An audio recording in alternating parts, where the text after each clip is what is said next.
pero podría ser cualquiera, en cualquier otra parte. Se va a encontrar con algo que ocurre cada día en oficinas y hogares de todo el mundo.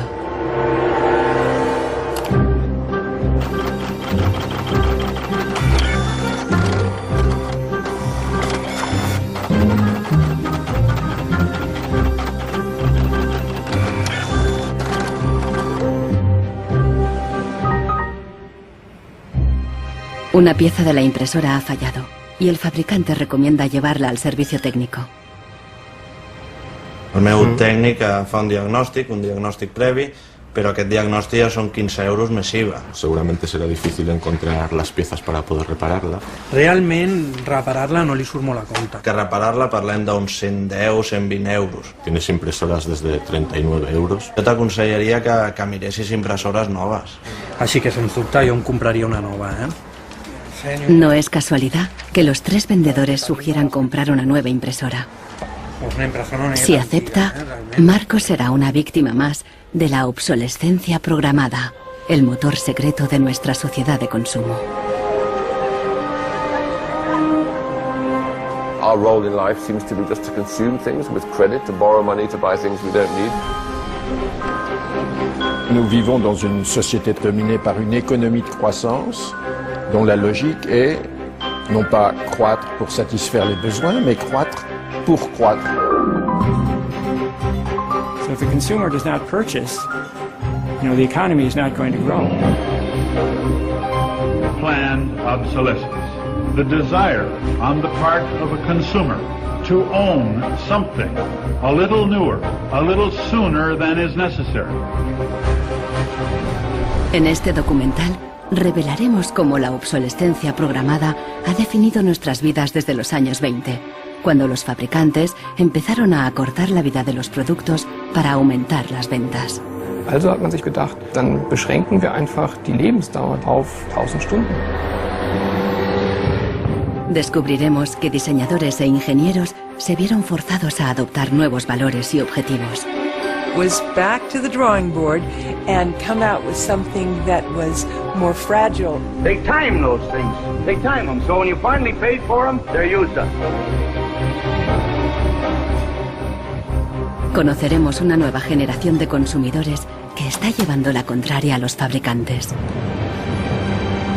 ¿Es viable una economía sin obsolescencia programada y sin su impacto sobre el medio ambiente? Posterity will never forgive us. Posterity will suddenly find out about the throwaway lifestyles of people in the advanced countries.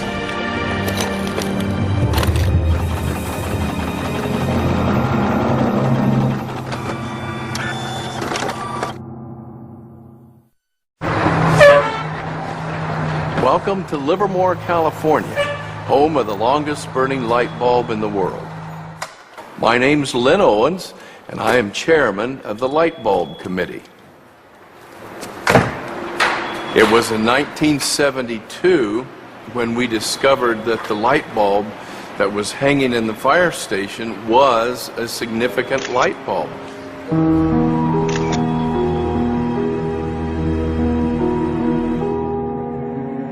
La bombilla de Livermore ha estado funcionando sin interrupción desde 1901. De momento, ya se han agotado 2 webcams y la bombilla va por la tercera.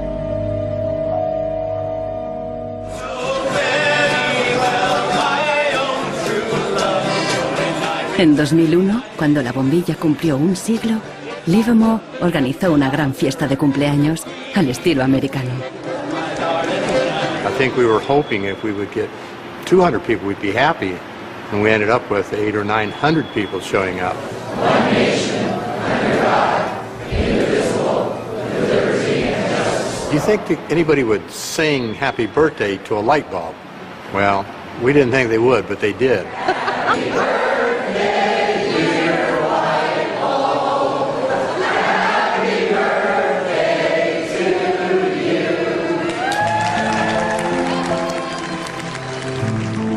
The origin of the bulb was, it was produced in a town called Shelby, Ohio, back around 1895, and put together by some very interesting ladies that I have some pictures of, and some gentlemen that invested in the company. The filament was invented by Adolphe Chaillet. He invented his filament to last.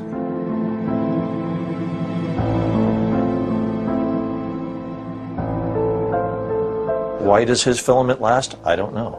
It's a secret that he made and that died with him. La fórmula para un filamento de larga duración no es el único misterio en la historia de las bombillas. Un secreto mucho mayor es cómo y por qué este humilde producto se convirtió en la primera víctima de la obsolescencia programada. Weihnachten 1924 war ein ganz besonderer Tag. In einem Hinterzimmer in Genf trafen sich einige Herren in Nadelstreifenanzügen, um einem geheimen Plan nachzugehen. Sie gründeten das erste weltweite Kartell, das sich zum Ziel setzte, die Glühbirnenproduktion der gesamten Länder zu kontrollieren und den Kuchen namens Weltmarkt unter sich aufzuteilen. Dieses Kartell hat den Namen Phoebus. Phoebus incluía a los principales fabricantes de bombillas de Europa y de Estados Unidos, e incluso de lejanas colonias en Asia y África. Das Ziel ist gewesen, Patente auszutauschen, die Produktion zu kontrollieren und vor allem aber den Verbraucher zu kontrollieren. Es ist umso besser für diese Firmen, wenn der Verbraucher regelmäßig Glühlampen kauft, und wenn die Glühlampen lange brennen, ist das ein ökonomischer Nachteil. En un principio, la meta de los fabricantes era una larga vida para sus bombillas. On October 21st, 1871, numerous experiments resulted in the production of a small unique lamp of comparatively enormous resistance. The filament being under conditions of great stability after the... En 1881, Edison puso a la venta su primera bombilla. Duraba 1500 horas. En 1924, cuando se fundó el cártel Phoebus, se anunciaban con orgullo 2500 horas de vida útil y los fabricantes destacaban la longevidad de sus bombillas. Also hat man sich bei Phoebus gedacht, dann beschränken wir einfach die Lebensdauer dieser einzelnen Glühbirnen auf 1000 Stunden. 1925 wird ein entsprechendes Komitee gegründet, das 1000 Hour Life Committee, was sich zum Ziel setzt, auf technischer Basis die Lebensdauer der Glühlampen auf diese Brenndauer zu beschränken. Más de 80 años después, Helmut Höge, un historiador de Berlín, encuentra pruebas de las actividades del comité ocultas entre los documentos internos de los miembros del cártel. Empresas como Philips en Holanda, Osram en Alemania y Lámparas Z en España. Hier haben wir ein Kartelldokument, da steht: The average life of lamps for general lighting service must not be guaranteed, published or offered for another value than 1000 hours.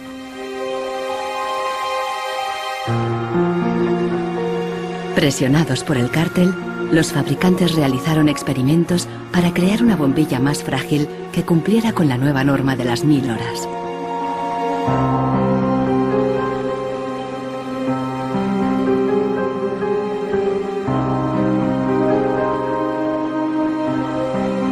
La fabricación estaba rigurosamente controlada para asegurarse de que se cumplía la norma. Eine Maßnahme bestand beispielsweise darin, einen Prüfstand zu errichten, in dem viele kleine Sockel zu finden sind, in die dann wiederum einzelne Exemplare aus verschiedenen Produktionsreihen eingeschraubt wurden, und Firmen wie Osram haben dann genauestens protokolliert, wie lange diese Lampen brannten. Phoebus creó una complicada burocracia para imponer sus reglas. Los fabricantes eran multados severamente si se desviaban de los objetivos marcados.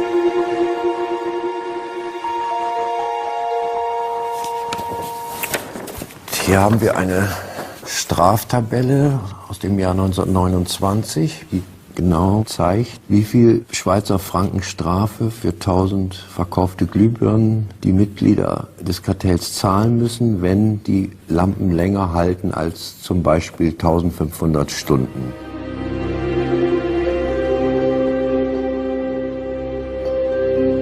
A medida que la obsolescencia programada surtía efecto, la vida útil empezó a caer. En solo 2 años pasó de 2500 horas a menos de 1500. En los años 40, el cártel ya había conseguido su objetivo. Una bombilla estándar duraba 1000 horas. I can see how this was very tempting in 1932. I think at the time sustainability was actually substantially less of an issue because I don't think they looked at the planet as being one with finite amount of resources. They looked at it as from an abundance perspective. Ironically, the light bulb has always been a symbol for ideas and innovation, and yet it's one of the early and best examples of planned obsolescence. En las décadas siguientes se patentaron docenas de nuevas bombillas, incluso una que duraba 100.000 horas. Pero ninguna llegó a comercializarse. Offiziell hat es ja Phoebus eigentlich nie gegeben, wenn auch diese Spuren der Öffentlichkeit nie ganz verborgen gewesen sind. Die Strategie dahinter ist, sich in bestimmten Zeitabständen immer wieder umzubenennen. Dann heißt es mal internationales Elektrizitätskartell, dann mal wieder irgendein anderer Name. Entscheidend ist, dass diese Idee als Institution natürlich weiter besteht.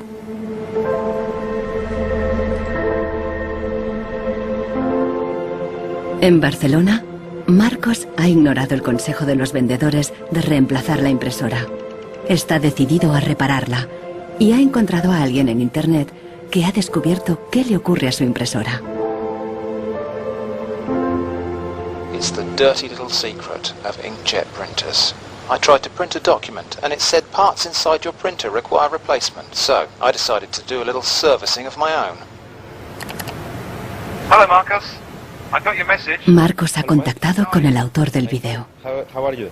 I looked into it, and it turns out that there's a thing in the bottom of the printer called a waste ink reservoir. And the way inkjet printers work is they constantly have to clean the print heads, and they do that by squirting ink through them down a hole in the bottom of the printer into this great big sponge. There's just a preset time when it's squirted a certain number of drops down there, that then the printer decides it's full of ink and won't function anymore. Mm-hmm. The justification is they don't want to put ink all over your desk. But I think the problem goes deeper than that. It's the way the technology works. It's just designed to fail.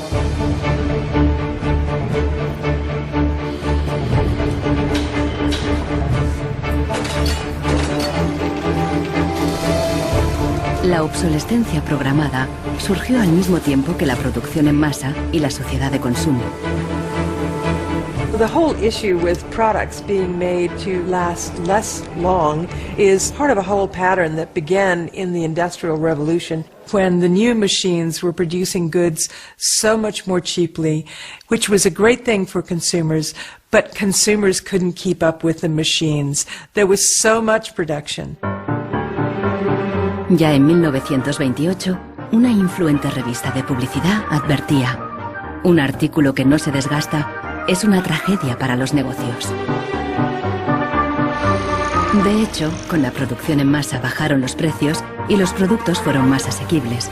La gente empezó a comprar por diversión más que por necesidad. La economía se aceleró.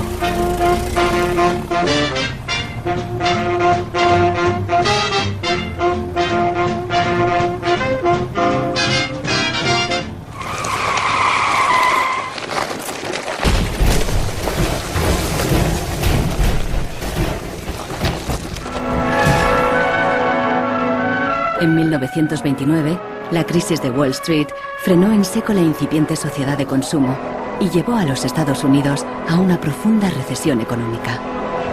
Unemployment reached staggering proportions. By 1933, 1/4 of our labor force was unemployed. Las colas ya no eran para comprar, sino para pedir trabajo y comida. Desde Nueva York llegó una propuesta radical para reactivar la economía. Bernard London, un prominente inversor inmobiliario, sugirió salir de la depresión haciendo obligatoria la obsolescencia programada. Era la primera vez que el concepto aparecía por escrito. London planteaba que todos los productos tuvieran una vida limitada, con una fecha de caducidad, después de la cual se considerarían legalmente muertos. Los consumidores los devolverían a una agencia del gobierno para su destrucción. He was trying to achieve a balance between capital and labor where there would always be a market for new goods. So there would always be a need for labor and there would always be a reward for capital. Bernard London creía que con la obsolescencia programada obligatoria, las fábricas seguirían produciendo, la gente continuaría consumiendo y habría trabajo para todos.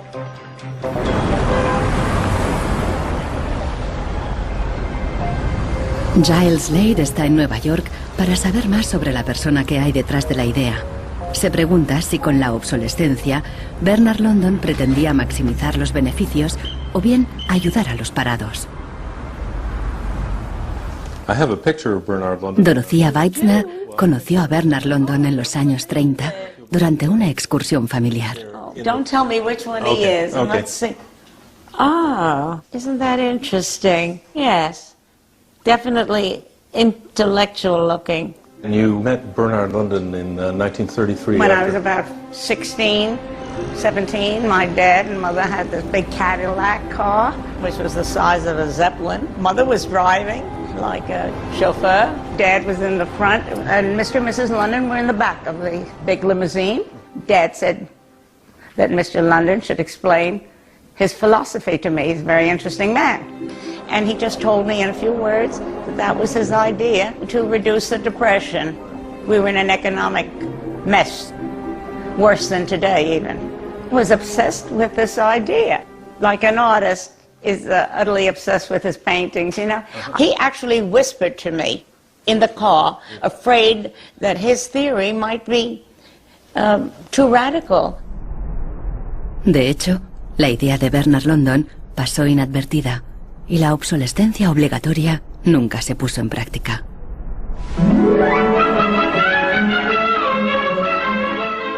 Veinte años más tarde, en los años 50, la obsolescencia programada resurgió, pero con un giro crucial. Ya no se trataba de obligar al consumidor, sino de seducirle. Planned obsolescence.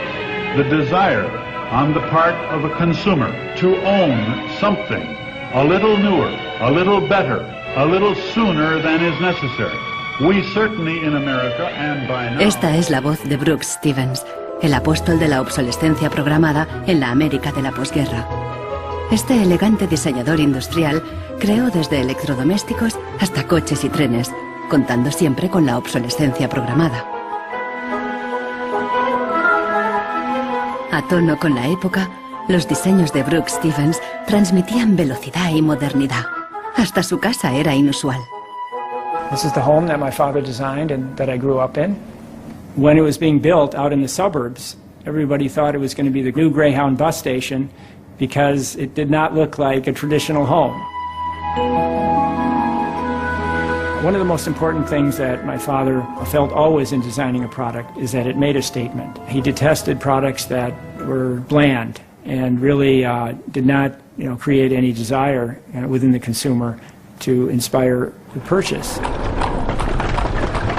Unlike the European approach of the past where they tried to make the very best product and make it last forever, meaning you bought such a fine suit of clothes that you were married in it and then buried in it and never a chance to renew it, the approach in America is one of making the American consumer unhappy with the product that he has enjoyed the use of for a period, have him pass it on to the second-hand market and obtain the newest product with the newest possible look. Brooks Stevens viajó por todos los Estados Unidos, promoviendo la obsolescencia programada en charlas y discursos. Sus ideas cuajaron y tuvieron un amplio eco.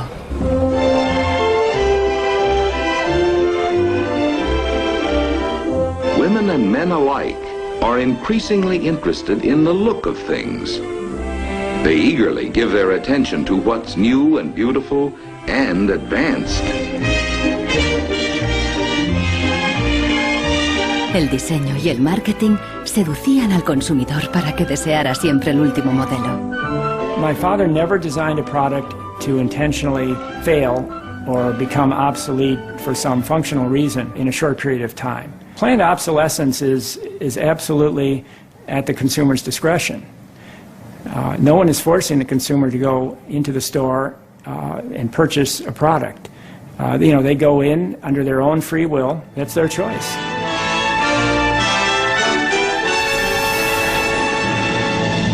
Libertad y felicidad a través del consumo ilimitado.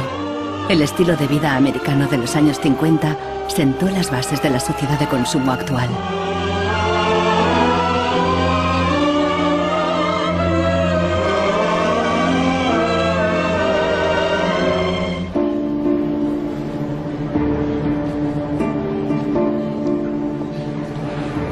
See, without planned obsolescence, these places wouldn't exist. There wouldn't be any products, there wouldn't be any industry, there wouldn't be any designers, architects, there wouldn't be any salespeople, cleaners, there wouldn't be any security guards. All the jobs would go. So how often do you change your mobiles? 18 months. Once a year. Once a year. Once a year. Hoy en día, la obsolescencia programada se enseña en las escuelas de diseño y de ingeniería. Boris Knuff da clases sobre el ciclo de vida del producto, el eufemismo moderno de la obsolescencia programada. I went shopping for you. Got a couple of things. A pan, salt, shirt, another shirt. Se enseña a los estudiantes a diseñar para un mundo empresarial dominado por un único objetivo: compras frecuentes y repetidas. What I do, I pass these round, and you tell me what you think, how long it takes for them to fail, what the service life will be. Okay. Designers have to understand what company they work for. The company decides on a business model. How often do we want to renew our products, our offers? So this brief is given to designers, and designers have to understand and design the product in a certain way so it fits exactly the business strategy of the client they work for. La obsolescencia programada está en la raíz del considerable crecimiento económico que el mundo occidental ha vivido a partir de los años 50. Desde entonces, el crecimiento ha sido el santo grial de nuestra economía.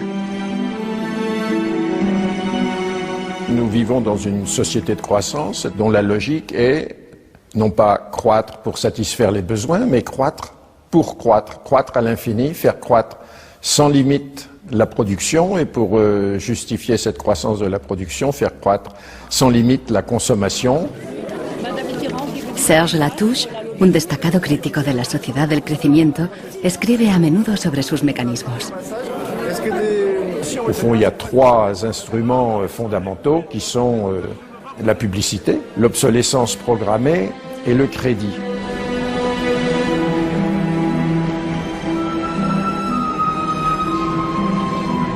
In the last generation or so, our role in life seems to be just to consume things with credit, to borrow money to buy things we don't need. That makes no real sense to me at all. Los críticos de la sociedad del crecimiento alertan de que no es sostenible a largo plazo, porque se basa en una contradicción flagrante. Celui qui croit qu'une croissance infinie est compatible avec une planète finie est soit un fou, soit un économiste. Le drame, c'est qu'au fond, nous sommes tous des économistes maintenant. Why is it that a new product is created every 3 minutes somewhere in the world? Is this necessary? I think a lot of people have realized that things need to change when they're being told by politicians to go shopping or to start consuming as the best way to restart the economy. On peut dire qu'avec la société de croissance, on est embarqué dans un bolide qui désormais manifestement n'a plus de pilote, qui va à toute allure et dont on peut prévoir le destin qui est soit de se fracasser contre un mur, soit de sombrer dans un précipice.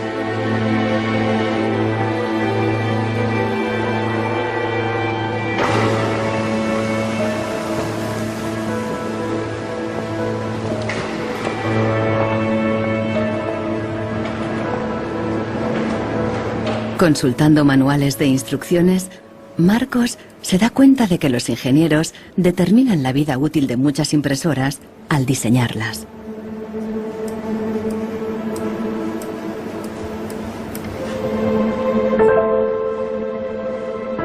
Lo consiguen colocando un chip dentro de la impresora.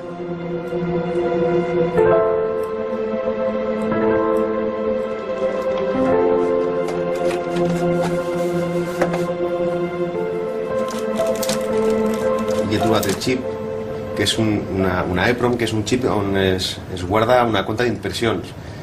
I quan s'arriba a una determinada compta és quan es bloqueja la impressora i deixa d'imprimir.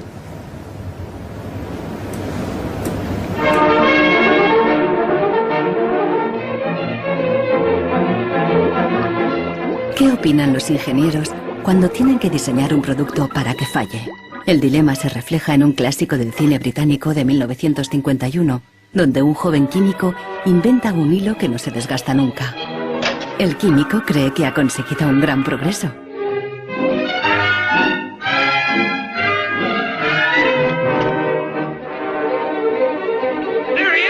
Pero no a todo el mundo le gusta el invento.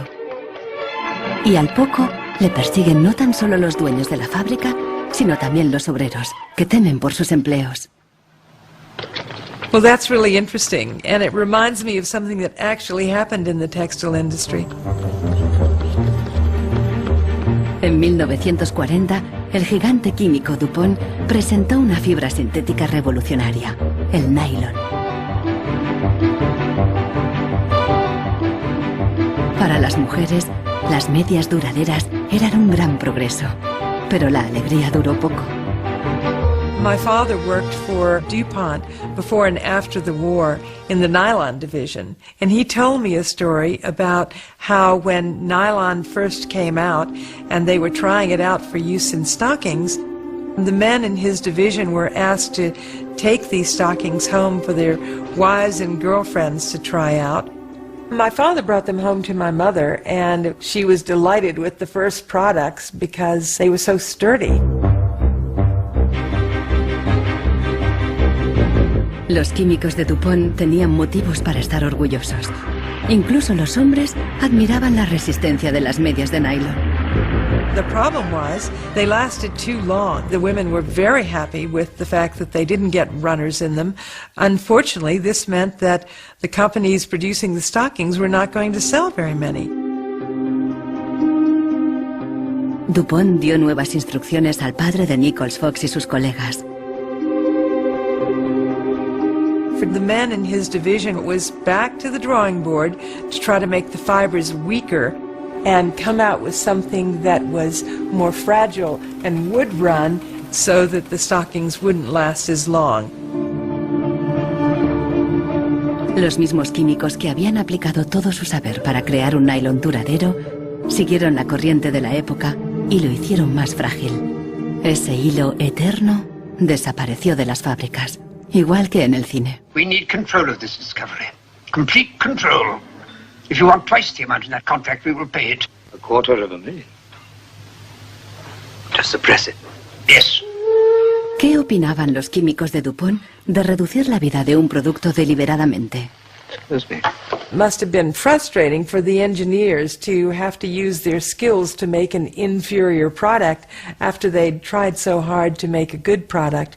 But in a way, I suppose that's the outsider's view. Probably they just had a job to do. Make it strong, make it weak. That was their job. Engineers were in a really complicated ethical time.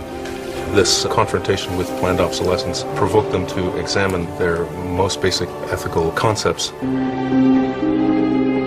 There was an old school of engineers who believed that they should make a permanent, usable product that would never break. And there was a new school of engineers that were driven by the market, who were clearly interested in making the most disposable product that they could. And this debate resolved itself by these new school of engineers taking over. La obsolescencia programada no solo afectó a ingenieros. La frustración de los consumidores se hizo eco en el clásico teatral de Arthur Miller, Muerte de un viajante. Como Willy Lomax, los consumidores solo podían quejarse. Once in my life, I'd like to own something outright before it's broken. I'm always in a race with the junkyard. Just finished paying for the car and it's on its last legs. The refrigerator consumes belts like a crazy maniac. They time those things. They time them, so when you finally paid for them, they're used up. Los consumidores no sabían que al otro lado del telón de acero, en los países del bloque del Este, había una economía entera sin obsolescencia programada.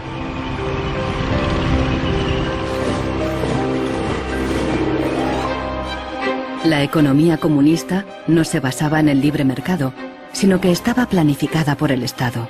Era poco eficiente y sufría una falta de recursos crónica. En ese sistema, la obsolescencia programada no tenía ningún sentido. En la antigua Alemania del Este, la economía comunista más eficiente, las normas estipulaban que las neveras y las lavadoras debían funcionar durante 25 años. Hier, dieser DDR-Kühlschrank, den habe ich 1985 gekauft. Der ist also mindestens 24 Jahre alt. Und die Glühbirne ist ebenso alt, habe ich noch nie ausgewechselt. Die ist also auch schon fast 25 Jahre alt.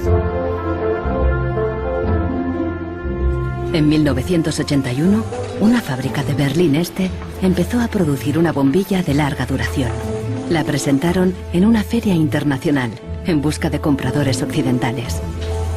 Als die ostdeutschen Glühlampenhersteller 1981 diese Langlebensdauerglühlampen auf der Hannoveraner Messe präsentierten, meinten ihre Westkollegen, ihr wollt euch wohl alle arbeitslos machen. Woraufhin die NAVA-Leute, Ingenieure, antworteten, nein, im Gegenteil, indem wir Ressourcen schonen und den Wolfram nicht verpulvern, behalten wir gerade unsere Arbeitsplätze. Los occidentales rechazaron la bombilla. En 1989 cayó el muro de Berlín. La fábrica cerró y la bombilla de larga duración dejó de producirse. Ahora solo se puede ver en exposiciones y museos.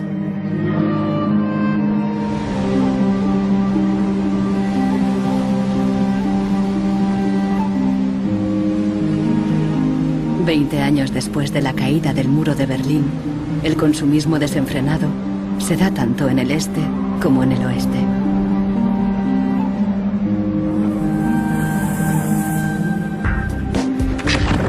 Con una diferencia. En la era de Internet, los consumidores están dispuestos a luchar contra la obsolescencia programada. The first movie we made that really broke through was a movie about the iPod. And I was completely broke, and I'd gotten this iPod, it was like $500, $400, and about 8 months later, 12 months later maybe, the battery died in it. And I called Apple to ask them to replace the battery. And their policy at the time was to tell their customers to buy a new iPod. You might as well go get a new one. Apple doesn't offer? No. Apple doesn't offer a new battery for the iPod? No. It wasn't that the battery died that was annoying, because in my Nokia cell phone, the battery dies, you buy a new battery. Even in my Apple laptop, when the battery would die, you replace the battery. But in the iPod, this expensive piece of hardware, when the battery died, you had to replace the entire unit. So it was my brother's idea to make a movie about just that. We went around with a stencil spray painting on every iPod advertisement we saw in town. iPod's unreplaceable battery lasts only 18 months.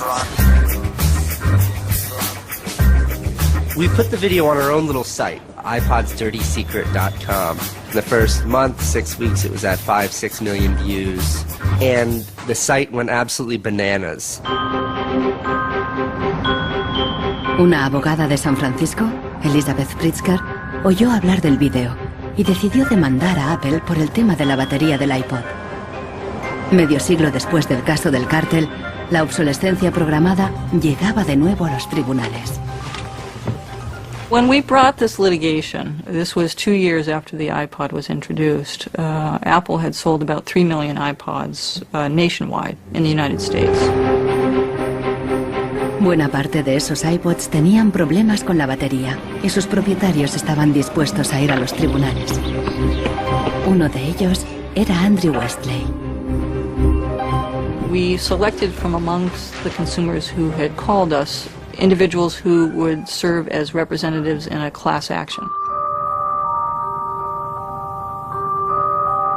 A class action is really a device that's fairly unique to the United States, where a small group of people stands in the shoes of a large group to bring one claim before a court.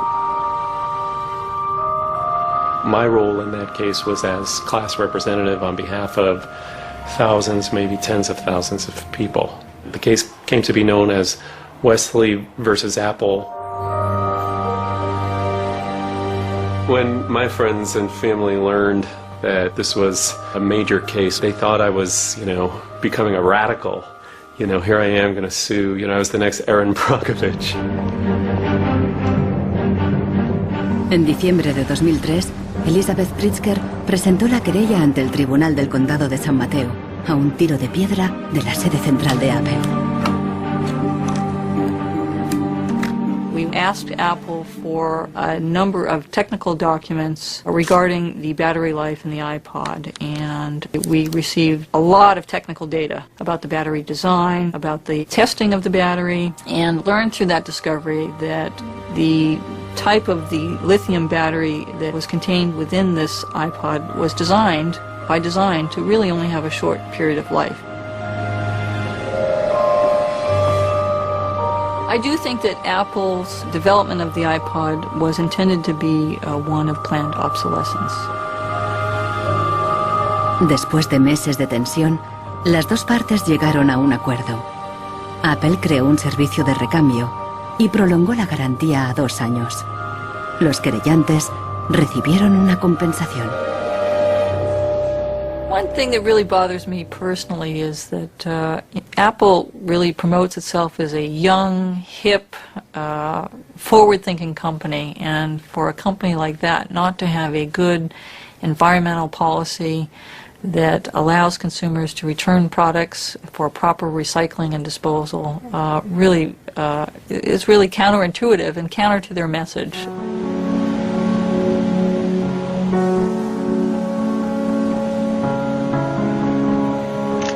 La obsolescencia programada provoca un flujo constante de residuos que acaban en países del tercer mundo como Ghana, en África.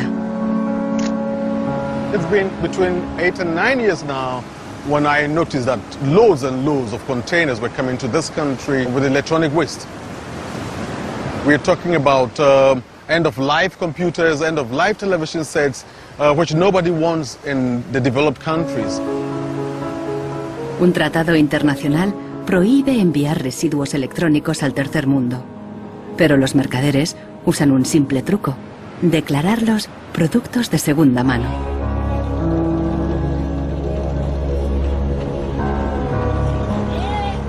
Más del 80% de los residuos electrónicos que llegan a Ghana no se pueden reparar y acaban abandonados en vertederos por todo el país. We are at the dump site here in Agbogboshi. In the past, we had this beautiful river called Odo River, that meandered its way through this area. It was teeming in the past. It had so much fish. So we actually attended a school not very far away from here. So we'd come play football and hang around the river. The fishermen would organize boat rides, I remember very well. But now it's all finished, it's all gone. And that makes me really, really sad. And it makes me angry.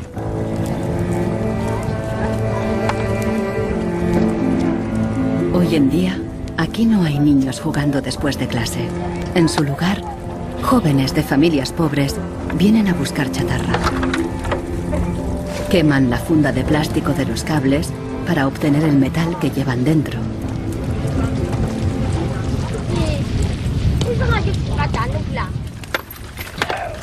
Los niños más pequeños rebuscan en los restos para encontrar cualquier pequeño trozo de metal que los mayores hayan olvidado.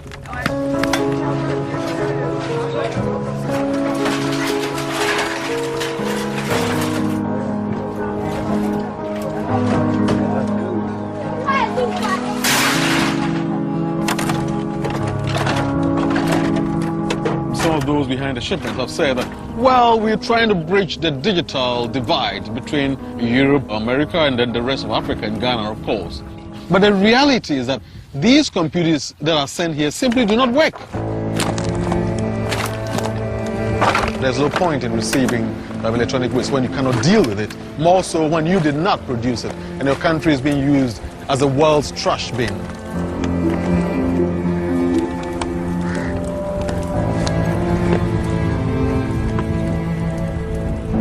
The trash that for so long in the industrial age has been hidden from view is now coming into our lives, and we can actually no longer easily avoid it. The waste economy is reaching its last legs because we don't physically have anywhere else to put the waste.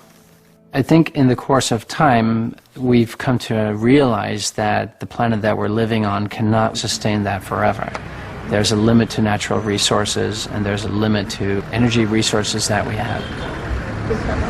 Posterity will never forgive us. Posterity will suddenly find out about the throwaway attitudes, the throwaway lifestyles of people in the advanced countries. Gente de todo el mundo ha empezado a actuar contra la obsolescencia programada. Mike Anane lucha desde el final de la cadena. Ha empezado recopilando información. This is where I keep the e-waste that have asset tags or property tags. This says Amu Center Nordvest Zeeland. It's from Denmark. This is from Germany, sent here simply to be dumped. Westminster College.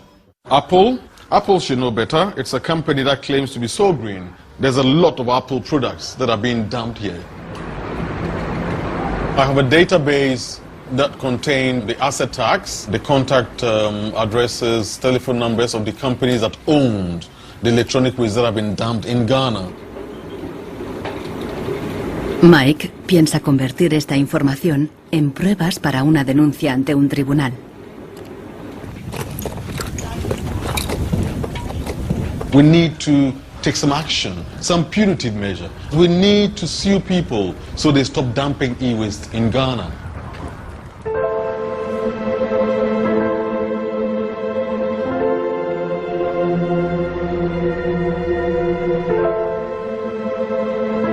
Marcos está en internet de nuevo buscando cómo alargar la vida de su impresora. Una web de Rusia parece ofrecer un software gratuito para impresoras con un chip contador. El programador se ha tomado la molestia de explicar su motivación personal. This happens due to bad construction. This is their business model. Not a good one for user and environment. So I looked and found a way to make user-friendly software to allow active users reset an input counter. Marcos no sabe qué puede pasar, pero decide bajarse el software de todos modos. Desde un pequeño pueblo en Francia, John Zácara lucha contra la obsolescencia programada, ayudando a gente de todo el mundo a compartir ideas de negocio y de diseño. In all poorer countries, things are repaired automatically. The notion you throw a product away just because it breaks for some reason is completely unknowable and unthinkable, actually, to somebody in the south. In India, there's an actual word, jugaad, to describe this tradition of being able to fix things pretty much regardless of the complexity of it. We try to find people who are actively doing projects in the world rather than just talking about things or making abstract statements about how awful things are or what has to be changed. Uno de ellos es Warner Phillips, descendiente de la dinastía de los fabricantes de bombillas. I remember my grandfather taking me to one of the Philips factories in Eindhoven to show me how light bulbs were mass manufactured in factories, which is very, very cool.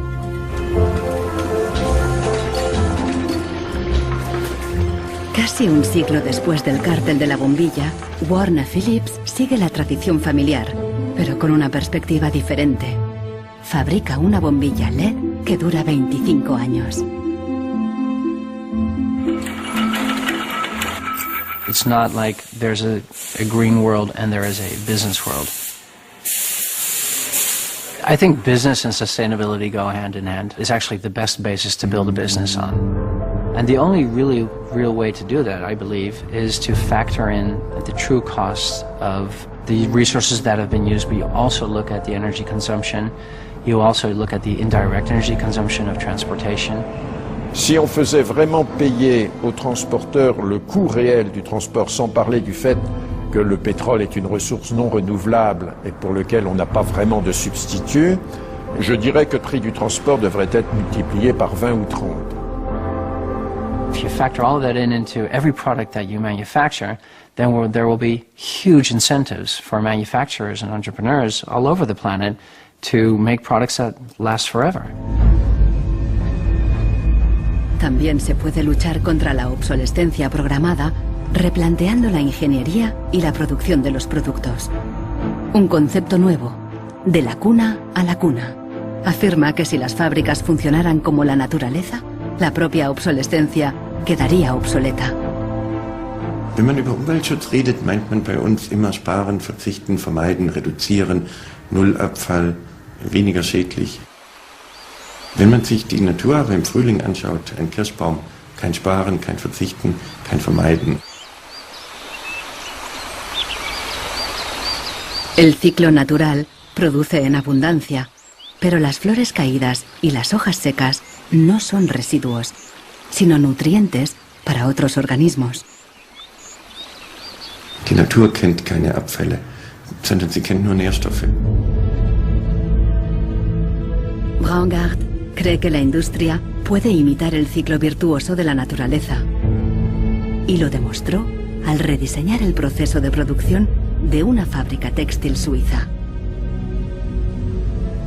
Wenn man zum Beispiel einen Stoff hat, dazu ein Sofa damit bezieht oder einen Stuhl, dann sind die Zuschnitte, was man abschneidet, so giftig, dass es als Sondermüll entsorgt werden muss. Braungart descubrió que la fábrica usaba, por inercia, cientos de tintes y productos químicos altamente tóxicos. Para fabricar los nuevos tejidos, Braungart y su equipo redujeron la lista a solo 36 sustancias, todas biodegradables. Wir suchen jetzt alle Zutaten raus, dass man sie auch essen könnte. Das heißt, Sie können die klein schneiden und in Müsli packen, wenn Sie wollen. Wenn man eine Müllgesellschaft hat, ist jedes kurzlebige Produkt natürlich ein Müllproblem. Wenn es aber eine Gesellschaft ist, die Nährstoffe macht, ist jedes kurzlebige Produkt wieder eine Chance, etwas Neues zu machen. Para los críticos más radicales de la obsolescencia programada, no basta con reformar los procesos productivos. Quieren replantear nuestra economía y nuestros valores. C'est une vraie révolution.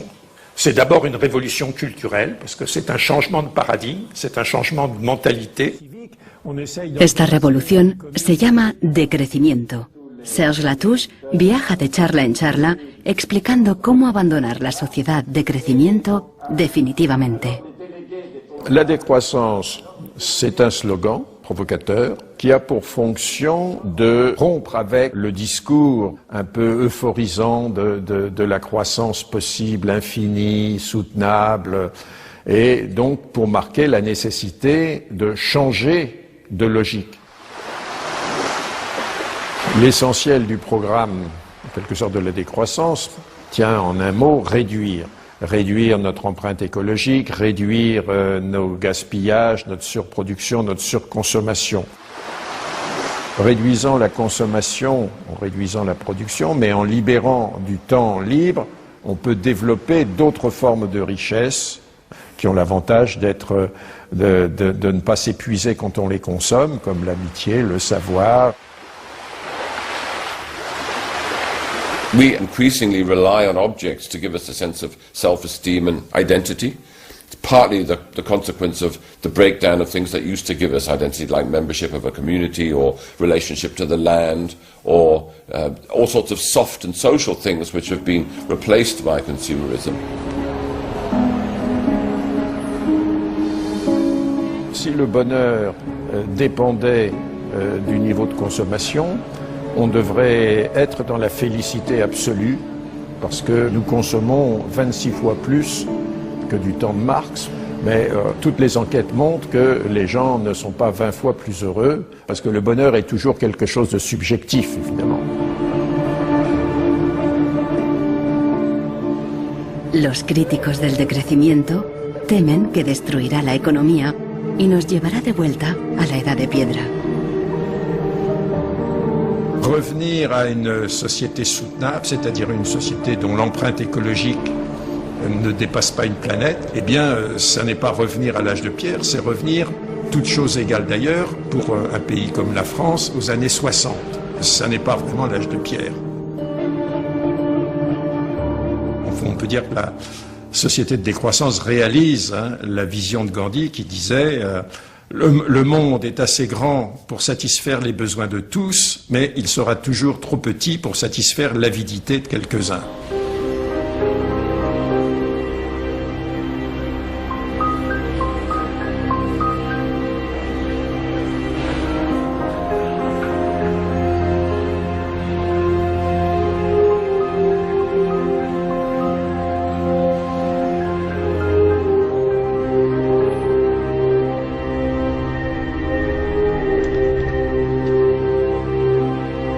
Marcos está instalando el freeware ruso en su ordenador.